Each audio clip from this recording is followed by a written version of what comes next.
আসসালামু আলাইকুম। এনসিবি নেত্রী পদত্যাগের সিদ্ধান্ত নিলেন, কেন নিলেন সেটা নিয়ে একটু আমরা আলোচনা করব। জয় বাংলার সৈনিক ভাই বোনেরা দেশে প্রবাসে কে কোথায় থেকে দেখতেছেন জানাতে পারেন, আর আপনাদের ব্যক্তিগত মতামত অবশ্যই জানাবেন। দেশবাসীকে দেখার সুযোগ করে দিবেন এনসিবি উম্মে ফাতেহা, যিনি তার নাম ইতিমধ্যে আপনারা স্ক্রিনে তার ছবি দেখে চিনতে পারছেন। আপনারা সব সময় তার দাঁতের দিকে লক্ষ্য করেন, ঠোঁটের দিকে লক্ষ্য করেন। সেই 5ই আগস্টের পর থেকে আপনারা তাকে নিয়ে অনেক পোস্ট করছেন।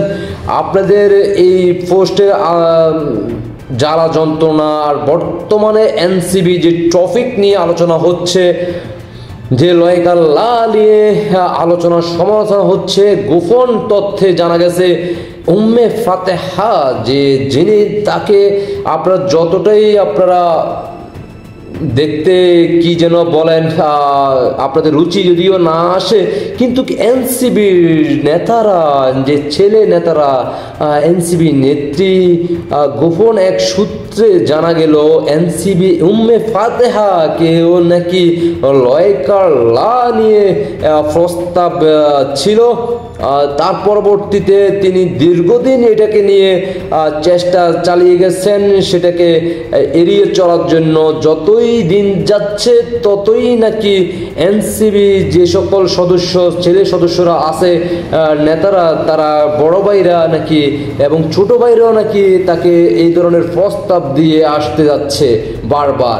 তিনি বারবার সতর্ক করছিলেন, কথা বলে বোঝানোর চেষ্টা করছিলেন কে কার কথা শোনে, কারণ এনসিবি তো শুরুই হয় এটার মধ্য দিয়ে। সেই জুলাই আন্দোলনের শুরু থেকে তো আপনারা বিভিন্ন সোশ্যাল মিডিয়াতে তাদের ভিডিওগুলো পরবর্তী আমরা 5ই আগস্টের পর থেকে দাফে দাফে অনেকগুলো ভিডিও ভাইরাল হয়, কিভাবে তাদেরকে উৎসাহিত করা হয়, কি দেওয়া হয়, কোন রুমে কি খাওয়ানো হয়েছে, এগুলো তো আমরা 5ই আগস্টের পর থেকে যারা সোশ্যাল মিডিয়ার সাথে যুক্ত আছি আমরা সবাই দেখছি।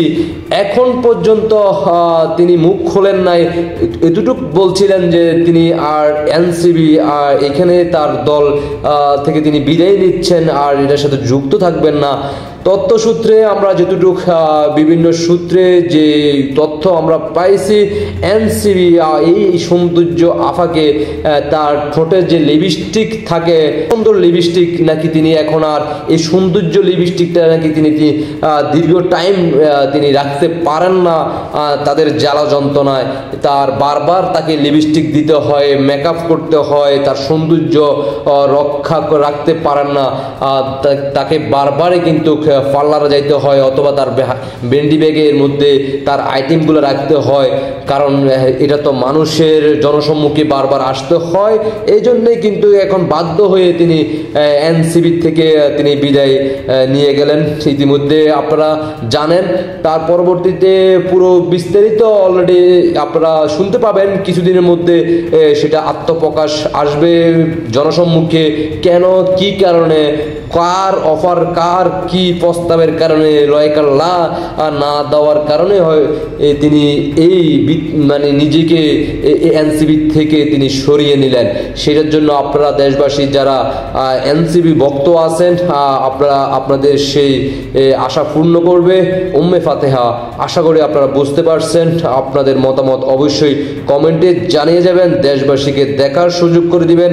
যারা যারা ওনাকে ভালোবাসেন তার ঠোঁটের দিকে লক্ষ্য করবেন, তিনি কিন্তু উন্নত মানের লিপস্টিক ব্যবহার করে, তারপরেও কিন্তু সৌন্দর্য আপনাদের কাছে না আসলেও কিন্তু এনসিবি ছেলেদের নেতাদের কাছে কিন্তু তাদের কাছে অনেক সুন্দর। তার জন্য তিনি এই লিপস্টিক এখন আর রক্ষা করতে পারতেছেন না, তার জন্য বিদায় নিচ্ছেন। আশা করি সবাই বুঝতে পারছেন। সবাইকে অসংখ্য ধন্যবাদ। এটা আমার ব্যক্তিগত মতামত জানাইছে, আপনাদের ব্যক্তিগত মতামত অবশ্যই কমেন্টে জানিয়ে যাবেন আর দেশবাসীকে দেখার সুযোগ করে দিবেন শেয়ার করে। আল্লাহ হাফেজ। এনসিবি ইনকলাব জিন্দাবাদ। এভাবেই অফার আসতে থাকুক আর আপনারা দেশ ছাড়বেন না, কারণ আপনারা পরবর্তীতে আমরাও তো সেটা ব্যবহার করতে হবে। আশা করি বুঝতে পারছেন। সবাইকে অসংখ্য ধন্যবাদ। আল্লাহ হাফেজ।